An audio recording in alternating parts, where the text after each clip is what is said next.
Gradient അക്കാഡമിയുടെ പുതിയൊരു ക്ലാസ്സിലേക്ക് സ്വാഗതം. എലോങ് ദ കോസ്റ്റ് എന്ന ചാപ്റ്ററാണ് നമ്മൾ പഠിച്ചുകൊണ്ടിരുന്നത്. ഇന്നത്തേത് 5ാമത്തെ ക്ലാസ്സാണ്. അപ്പോൾ നമ്മൾ ഈ ചെറിയ ചെറിയ പാർട്ടുകളാക്കിയിട്ട് ഈ ചാപ്റ്റർ അപ്ലോഡ് ചെയ്യുന്നത് എന്തിനാന്ന് വെച്ച് കഴിഞ്ഞാൽ സിമ്പിളായിട്ട് പഠിക്കുക. അതായത് നമ്മൾ ഒരു ക്ലാസ്സിൽ ഒരുപാട് ഒരു 10, 15, 20 മിനിറ്റിൽ കൂടുതലായിട്ടൊന്നും നമുക്ക് ശ്രദ്ധിച്ചിരിക്കാൻ പറ്റത്തില്ല.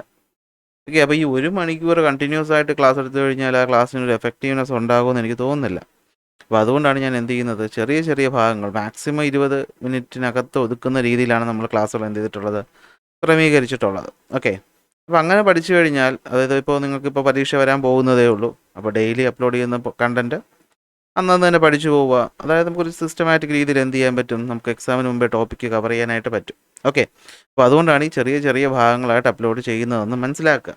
അപ്പോൾ ഇന്നത്തെ ക്ലാസ്സിൽ നമ്മൾ പഠിക്കാൻ പോകുന്നത് കോസ്റ്റൽ പ്ലെയിനിലെ ക്ലൈമറ്റിനെ പറ്റിയാണ്. മുന്നത്തെ ചാപ്റ്ററിൽ നിങ്ങൾക്ക് അറിയാമല്ലോ, നമ്മൾ എന്ത് പഠിച്ചു, നമ്മൾ കോസ്റ്റൽ ലാൻഡ് ഫോമുകളെ പറ്റി പഠിച്ചു. അപ്പോൾ ഇന്ന് പഠിക്കാൻ പോകുന്നത് കോസ്റ്റൽ ലൈനിലെ ക്ലൈമറ്റിനെ പറ്റിയാണ്. അപ്പോൾ ക്ലൈമറ്റിനെ പറ്റി പറയാനാണെങ്കിൽ ഇത്രയും ഭാഗമാണ് ക്ലൈമറ്റിൽ വരുന്നത്. അതായത് ഒരു 1.5 പേജോളമുള്ള കണ്ടൻറ്റേ ഉള്ളെങ്കിലും അതിൽ പറയുന്ന കാര്യം എന്താണെന്ന് മനസ്സിലാക്കി വയ്ക്കാൻ കുറച്ച് പാടുണ്ട്. ഓക്കെ, അതുകൊണ്ടാണ് ഈ ഒരു ചെറിയ ഭാഗത്തിന് വേണ്ടിയിട്ട് ഇന്നൊരു പ്രത്യേക പാർട്ട് എന്ത് ചെയ്യുന്നത്, അപ്ലോഡ് ചെയ്യുന്നത്. അപ്പോൾ നമുക്ക് ഈ കോസ്റ്റൽ പ്ലെയിനിലെ ക്ലൈമറ്റിനെ പറ്റി നോക്കിയുള്ള പ്രശ്നം എന്താണെന്ന് വെച്ച് കഴിഞ്ഞാൽ, നമ്മുടെ ഇന്ത്യ എന്ന് പറയുന്ന ഏതാണ്ട് ഒരു ട്രോപ്പിക്കൽ, അതുപോലെ തന്നെ സബ് ട്രോപ്പിക്കൽ ഭാഗത്ത് കാണപ്പെടുന്ന ഒരു രാജ്യമാണ് അല്ലേ. അതായത് നമ്മുടെ ഇന്ത്യ നമ്മളിങ്ങനെ വരയ്ക്കുകയാണെങ്കിൽ ഈ ഒരു ഭാഗത്തുകൂടിയാണ് നമ്മുടെ ട്രോപ്പിക് ഓഫ് ക്യാൻസർ എന്ന് പറയുന്ന ഒരു ലാറ്റിറ്റ്യൂഡ് കടന്നു പോകുന്നത്. അതിന് താഴെ വരുന്ന ഭാഗങ്ങളൊക്കെ ട്രോപ്പിക്കൽ റീജിയൻ എന്നാണ് പറയപ്പെടുന്നത്. എന്ന് വെച്ചാൽ ഇവിടെ നമ്മുടെ സൂര്യപ്രകാശം എന്ത് ചെയ്യും, ഡയറക്റ്റായിട്ട് വന്ന് വീഴുന്ന സ്ഥലമാണ്. അതായത് അത്യാവശ്യം ചൂടൊക്കെ ഉണ്ടാവേണ്ട ഒരു സ്ഥലമാണ് ഇവിടെ എന്ന് പറയുന്നത്. അവിടെയാണ് നമ്മുടെ പ്രധാനപ്പെട്ട വെസ്റ്റേൺ കോസ്റ്റൽ പ്ലെയിനും ഈസ്റ്റേൺ കോസ്റ്റൽ പ്ലെയിനും കാണപ്പെടുന്നത്. അപ്പോൾ അതുകൊണ്ട് തന്നെ ഇവിടെ നല്ല രീതിയിലുള്ള ടെമ്പറേച്ചർ ഉണ്ടാകേണ്ടതായിരുന്നു. പക്ഷേ നമുക്കിവിടെ കിട്ടുന്നത് എന്താണ്, മോഡറേറ്റ് ക്ലൈമറ്റാണ്.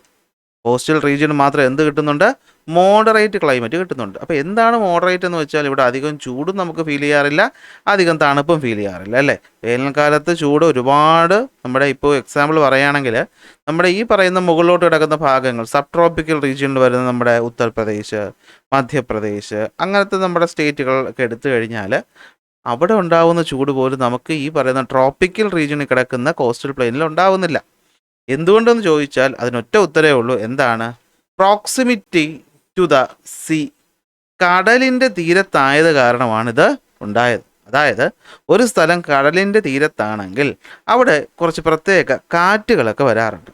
ഏതൊക്കെ കാറ്റുകളാണെന്ന് ചോദിച്ചു കഴിഞ്ഞാൽ നമുക്കതിന് രണ്ടായിട്ട് തിരിക്കാം. ഒന്ന്, ലാൻഡ് ബ്രീസും സീ ബ്രീസും ഉണ്ടാവും. നിങ്ങൾ സയൻസിൽ പഠിച്ചിട്ടുണ്ടാകും.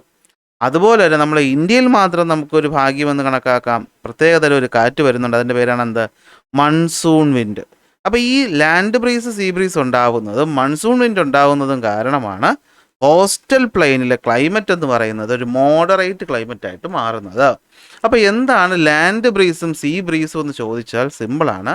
നിങ്ങൾ മനസ്സിലാക്കേണ്ടത്, കടൽ എന്ന് പറയുമ്പോൾ അവിടെ ഉള്ളത് എന്താണ്, വെള്ളമാണ്. കര എന്ന് പറയുമ്പോൾ അവിടെ ഉണ്ടാവുന്നത് എന്താണ്, മണലാണ്. ഈ വെള്ളത്തിൻ്റെയും മണലിൻ്റെയും പ്രത്യേകത എന്താണെന്ന് വെച്ച് കഴിഞ്ഞാൽ ഇവരുടെ ചൂട് വലിച്ചെടുക്കാനുള്ള ഒരു കപ്പാസിറ്റിയാണ്.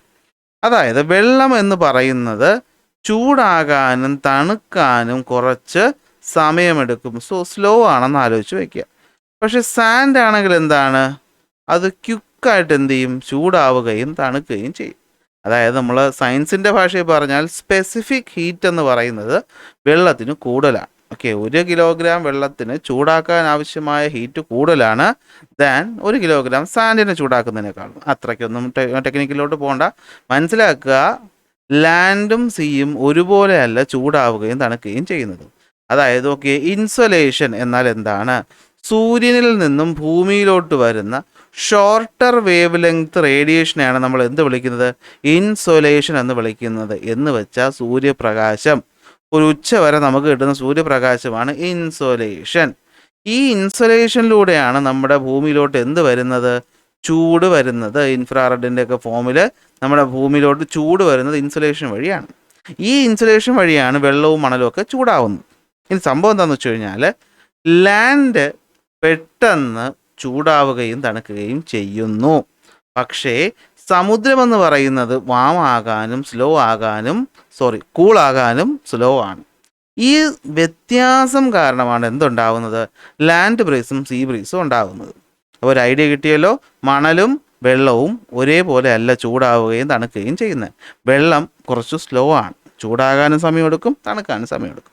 അപ്പോൾ അത് കാരണം എങ്ങനെയാണ് ഈ ലാൻഡ് ബ്രീസും സീ ബ്രീസും ഉണ്ടാകുന്നത് നമുക്ക് ആദ്യം ഒന്ന് നോക്കാം. ആദ്യം ലാൻഡ് ബ്രീസ്, ആദ്യം സീ ബ്രീസ് തന്നെ പഠിക്കാം.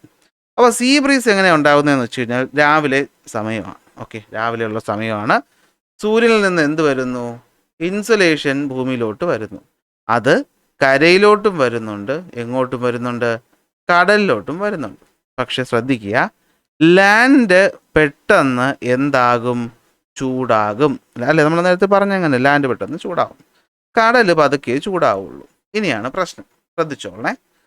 ലാൻഡ് പെട്ടെന്ന് ചൂടാകുമ്പോൾ, ഇതാണ് ലാൻഡ് എന്ന് വിചാരിക്കുക. ലാൻഡ്, ഈ ലാൻഡിന് മുകളിലുള്ള വായുവും പെട്ടെന്ന് എന്ത് ചെയ്യും? ചൂടാവും. കാരണം ലാൻഡിനെ തൊട്ടിരിക്കുന്ന വായു എന്ത് ചെയ്യും? ചൂടാവും. ഈ ചൂടായ കാറ്റിന് ഡെൻസിറ്റി കുറവായതുകൊണ്ട് അത് എങ്ങോട്ട് പോകും? മുകളിലോട്ട് ഉയരും. എങ്ങോട്ട് ഉയരും? മുകളിലോട്ട് ഉയരും, അല്ലേ? കാരണം ഒരു വസ്തു ഹീറ്റ് ആകുമ്പോൾ അതിൻ്റെ ഡെൻസിറ്റി കുറയുന്നു, അത് മുകളിലോട്ട് ഉയരുന്നു. അതൊരു ശാസ്ത്രം. അതായത് ഇവിടുത്തെ പ്രഷർ എന്ന് പറയുന്നത് എന്തായിട്ട് മാറും? ലോ പ്രഷറായിട്ട് മാറും. എന്തായിട്ട് മാറും? ലോ പ്രഷറായിട്ട് മാറും. പക്ഷേ കടൽ അതുപോലെ ഇരിക്കുകയാണ്. കടൽ ചൂടാവാൻ സമയമെടുക്കും. അപ്പോൾ കടൽ കമ്പാരിറ്റീവ്ലി നോക്കുകയാണ്. ഓക്കെ, കടൽ നമ്മൾ എങ്ങനെ നോക്കുകയാണ്? കമ്പാരിറ്റീവ്ലി നോക്കുകയാണ്. എന്ന് വെച്ചാൽ കരയുമായി നമ്മൾ കമ്പയർ ചെയ്യുന്ന സമയത്ത് കടലിലെ ടെമ്പറേച്ചർ എന്ന് പറയുന്നത് കുറവാണ്. അതായത് ഇവിടെ ഉള്ളത് തണുത്ത കാറ്റാണ്. അപ്പോൾ തണുത്ത കാറ്റ് അവിടെ തന്നെ നിൽക്കും. തണുത്ത കാറ്റ് അവിടെ തന്നെ നിൽക്കുമെന്ന് വെച്ചാൽ അതിൻ്റെ അർത്ഥം എന്താണ്? അവിടെ ഹൈ പ്രഷറാണ് ഉള്ളത്. തണുത്ത സ്ഥാനത്തിൽ പ്രഷർ കുറവ്. അതായത് കാറ്റ് എവിടെ തന്നെ ഉണ്ട്? ഇവിടെ തന്നെ ഉണ്ട്. അപ്പോൾ നമ്മുടെ ലോകത്തിലൊരു ജനറൽ ആയിട്ടുള്ള നിയമമാണ്, എയർ എന്ന് പറയുന്നത് എപ്പോഴും എവിടെ നിന്ന് എങ്ങോട്ടേ പോവുള്ളൂ? ഹൈ പ്രഷറിൽ നിന്നും ലോ പ്രഷറിലോട്ടേ പോവുള്ളൂ. എങ്ങോട്ടേ പോവുള്ളൂ?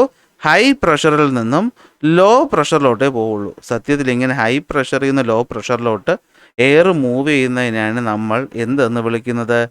വിൻഡ് അല്ലെങ്കിൽ കാറ്റ് എന്ന് വിളിക്കുന്നത്. സോ രാവിലെ എന്ത് പറ്റുന്നു? കടലിൽ നിന്നും കാറ്റ് കരയിലേക്ക് വരുന്നു. കടലിൽ നിന്ന് വരുന്നത് കൊണ്ട് സീ എന്ന് വിളിക്കുന്നു. കാറ്റ് എന്നതിന് നമ്മൾ ബ്രീസ് എന്ന് വിളിക്കുന്നു. സോ രാവിലെ കടലിൽ നിന്നും തണുത്ത കാറ്റ് കരയിലേക്ക് വീശുന്നു. അതിനെ വിളിക്കുന്ന പേര് സീ ബ്രീസ്. ഇനി അതിൻ്റെ ഡെഫിനിഷൻ ഒന്ന് വായിച്ചു നോക്ക്. In the coastal region land heats up quickly during the day. As a result എന്ത് പറ്റും? Air above the land rises up and develops a low pressure, whereas sea is comparatively cooler than the land and a high pressure develop over the sea. Hence, air blow from high pressure area to a pressure area of sea to low pressure area of land. This is the sea breeze. ഇതിനെയാണ് നമ്മൾ എന്ത് വിളിക്കുന്നത്? See breeze അഥവാ കടൽ കാറ്റ് എന്ന് വിളിക്കുന്നത്. Okay ആണോ? അങ്ങനെയാണെങ്കിൽ നമുക്ക് കരയിൽ വരുന്ന ലാൻഡ് ബ്രീസ് എന്താണെന്ന് നോക്കാം. സെയിം അവസ്ഥ. പക്ഷേ എന്തില്ല? ഇവിടെ സൂര്യനില്ല. സോ എന്തില്ല? ഇവിടുന്ന് ടെമ്പറേച്ചർ ഒന്നും വരുന്നില്ല.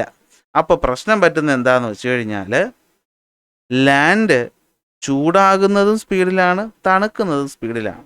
അതായത് എന്ത് പറ്റും? ലാൻഡ് എന്ന് പറയുന്നത് പെട്ടെന്ന് എന്ത് ചെയ്യും? കോൾഡ്, തണുപ്പിലോട്ട് പോകും. അപ്പം നമുക്കറിയാം തണുത്ത കാറ്റിൻ്റെ പ്രഷർ കൂടുതലാണ്. തണുത്ത കാറ്റിൻ്റെ പ്രഷർ കൂടുതലാണ്. പക്ഷേ പ്രശ്നം എന്താണെന്ന് വെച്ച് കഴിഞ്ഞാൽ അതേസമയം നമ്മുടെ ആര് നിപ്പുണ്ട്? വെള്ളം നിപ്പുണ്ട്. പക്ഷേ വെള്ളം ഉച്ചവരെ കിട്ടിയ സൂര്യപ്രകാശം കാരണം ചൂടായി നിൽക്കുകയാണ്. പക്ഷേ ആ ചൂട് പെട്ടെന്ന് പോകത്തില്ല. അപ്പോൾ വൈകിട്ട് കഴിയുമ്പോൾ രാത്രിയാകുമ്പോൾ നമ്മൾ കരയെ കമ്പയർ ചെയ്ത് നോക്കുമ്പോൾ കടൽ എന്തായിരിക്കും? ചൂടായിരിക്കും. അപ്പോൾ കടലിലുള്ള അല്ലെങ്കിൽ കടലിന് മുകളിലുള്ള കാറ്റും എന്തായിരിക്കും? ഹീറ്റായിരിക്കും. സോ ആ കാറ്റ് എന്ത് ചെയ്യും? അത് ഉയർന്ന് മുകളിലോട്ട് പോകും. കാറ്റ് മുകളിൽ പോകുമ്പോൾ അവിടുത്തെ പ്രഷർ എന്താകും? ലോ പ്രഷർ ആകും. അപ്പോൾ കരയിലെ കണ്ടീഷൻ എന്താണ്? അവിടെ ഹൈ പ്രഷറാണ്. സോ കരയിൽ നിന്ന് എന്ത് സംഭവിക്കുന്നു? കരയിൽ നിന്നും തണുത്ത കാറ്റ് കടലിലോട്ട് വീശുന്നു. അപ്പോൾ കരയിൽ നിന്ന് വീശുന്ന കാറ്റായതുകൊണ്ട് ലാൻഡ്, അല്ലേ, കാറ്റിനെ ബ്രീസ് എന്ന് വിളിക്കും. സോ കരയിൽ നിന്നും രാത്രി കാലങ്ങളിൽ കടലിലേക്ക് വീശുന്ന തണുത്ത കാറ്റാണ് എന്ത്? ലാൻഡ് ബ്രീസ് എന്ന് പറയുന്നത്. എന്ത് വിളിക്കുന്നത്? Land breeze. അപ്പോൾ നാച്ചുറലി നമ്മുടെ ലാൻഡ് എപ്പോഴും എന്തായിക്കൊണ്ടിരിക്കുകയാണ്? അല്ലാതെ തണുത്തുകൊണ്ടിരിക്കുകയാണ്. അപ്പോൾ ഇങ്ങനെ ഈ കാറ്റ് മൂവ് ചെയ്യുന്ന കാരണമാണ് എന്ത് പറ്റുന്നത്, മോഡറേറ്റ് ക്ലൈമറ്റ് വരുന്നത്. അപ്പോൾ നോക്കാം, during the night due to the rapid cooling എന്ത് പറ്റും, ഹൈ പ്രഷർ ഡെവലപ്പ് ചെയ്യും ലാൻഡിന് മുകളിൽ. പക്ഷേ കടൽ എന്ന് പറയുന്നത് റിലേറ്റീവ്ലി എന്തായിരിക്കും, ചൂടായിരിക്കും. അതുകൊണ്ട് അത് ലോ പ്രഷർ ആകും. വിൻഡ് എന്ത് ചെയ്യുന്നു, ഹൈ പ്രഷറായ കരയിൽ നിന്നും ലോ പ്രഷറായ കടലിലോട്ട് വീശുന്നു.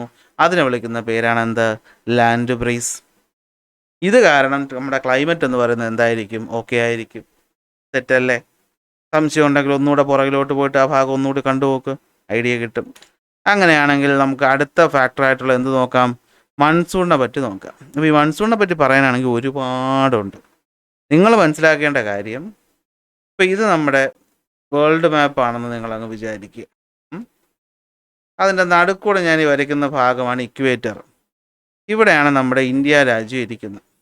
ഇത്രയും ഓക്കെ ആണല്ലോ. അപ്പോൾ ഇക്വേറ്ററിൻ്റെ മുകളിൽ നോർത്തേൺ ഹെമിസ്ഫിയർ, താഴെ സദേൺ ഹെമിസ്ഫിയർ. ഒരു കാറ്റുണ്ട്, ഇതുണ്ട്, ഒരു കാറ്റുണ്ട്. നമ്മളതിനെ പ്ലാനറ്ററി വിൻഡ് എന്നാണ് വിളിക്കുന്നത്. നിങ്ങൾ അത്രയൊന്നും അറിയണ്ട. ഈ സൗത്തിൽ നിന്ന് ഇങ്ങനെ സദേൺ ഹെമിസ്ഫിയറിൽ നിന്ന് ഇങ്ങനെ നോർത്തിലോട്ട് വീശുന്ന ഒരു കാറ്റുണ്ട്.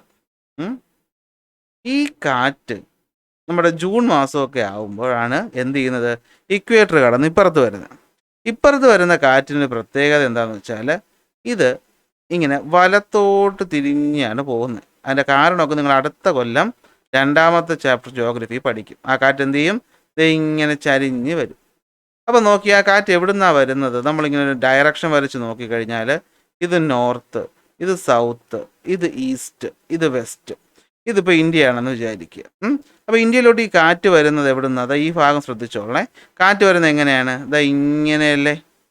അപ്പോൾ എവിടെ നിന്നാണ് ഈ കാറ്റ് വരുന്നത്, ഈ കാറ്റ് വരുന്ന ദിശയാണ് സൗത്ത് വെസ്റ്റ്. അപ്പോൾ ഈ കാറ്റിനെ വിളിക്കുന്ന പേരാണെന്ത്, സൗത്ത് വെസ്റ്റ് മൺസൂൺ വിൻഡ്. എന്തുവാണ്, സൗത്ത് വെസ്റ്റ് മൺസൂൺ വിൻഡ്. ഇത്രയും ഓക്കെ ആണല്ലോ. ഈ വിൻഡ് കടലിൽ നിന്നാണ് കരയിലോട്ട് വരുന്നത്. സോ ഈ കാറ്റ് വരുമ്പോൾ എന്തുകൂടെ കൊണ്ടുവരും, അത് മേഘങ്ങളെ കൂടെ കൊണ്ടുവരും. ആരെ കൊണ്ടുവരും, മേഘങ്ങളെ കൊണ്ടുവരും. എന്നിട്ടുള്ള പ്രശ്നം എന്താണെന്ന് വെച്ച് കഴിഞ്ഞാൽ, ഈ മേഘങ്ങളെ കൊണ്ടുള്ള കാറ്റ് നേരെ നമ്മുടെ സൗത്ത് ഇന്ത്യയിലോട്ട് വരുമ്പോൾ ഇവിടെ ആയിട്ട് ഒരു മൗണ്ടൻ നിപ്പുണ്ട് അല്ല. ഈ കാറ്റ് ഇങ്ങനെ വന്ന് വീശാൻ പോകുമ്പോൾ ഇവിടെ ആര് നിപ്പുണ്ട്, ഒരു മൗണ്ടൻ നിപ്പുണ്ട്. ആ മൗണ്ടൻ്റെ പേരാണ് എന്ത്, വെസ്റ്റേൺ ഗട്ട്സ്.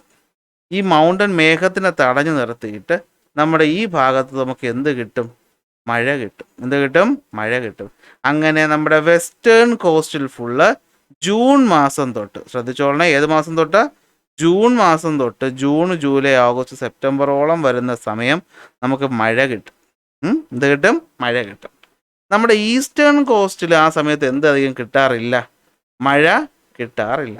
കാരണം ഈ മൗണ്ടൻ കാരണം ഇതിങ്ങോട്ട് കടലിലോട്ട് അങ്ങ് മോളിൽ കയറി പോവുകയുള്ളൂ. ഇവിടെ നമുക്ക് അധികം എന്ത് കിട്ടത്തില്ല, മഴ കിട്ടത്തില്ല. ഒന്നാമത്തെ പോയിന്റ് ഓക്കെയാണ്. ഇനി ഒരു 4 മാസം കഴിയുമ്പോൾ, ഇവിടെ താഴെ ശ്രദ്ധിച്ചു, ഇതാണ് ഇന്ത്യ എന്ന് വിചാരിക്കുക. ഇന്ത്യയുടെ മുകളിൽ നിന്ന് ഈ കാറ്റ് എന്ത് ചെയ്യും, തിരിച്ചു പോകും. തിരിച്ചു പോകുമ്പോൾ ശ്രദ്ധിക്കേണ്ട കാര്യം, അത് കൂടുതലും കരയിൽ കൂടെയാണ് പോകുന്നത്, ലാൻഡിൽ കൂടെയാണ് തിരിച്ചു പോകുന്നത്. കുറച്ച് ഭാഗം മാത്രം എന്ത് ചെയ്യും, കടലിൽ കൂടെ, ബേ ഓഫ് ബംഗാളിൽ കൂടെ തിരിച്ചു പോകും. ഈ മൺസൂണിൻ്റെ പേരാണ് നോർത്ത് ഈസ്റ്റ് മൺസൂൺ. എന്തുവാണ്, നോർത്ത് ഈസ്റ്റ് മൺസൂൺ. ഇത്രയും കാര്യം നിങ്ങൾ മനസ്സിൽ വെച്ചിട്ട് ഇനി ശ്രദ്ധിക്കുക. അപ്പോൾ കോസ്റ്റൽ ഏരിയാസിന് കമ്പാരിറ്റീവ്ലി തണുത്ത ക്ലൈമറ്റ് ഉണ്ടാകാനുള്ള കാരണങ്ങളിൽ ഒന്നാണ് എന്ത്, മൺസൂൺ വിൻഡ് എന്ന് പറയുന്നത്. ഓക്കെ, അതിൽ ഏത് മൺസൂൺ എന്ന് ചോദിച്ചാൽ സൗത്ത് വെസ്റ്റ് മൺസൂൺ എന്ന് പറയണം.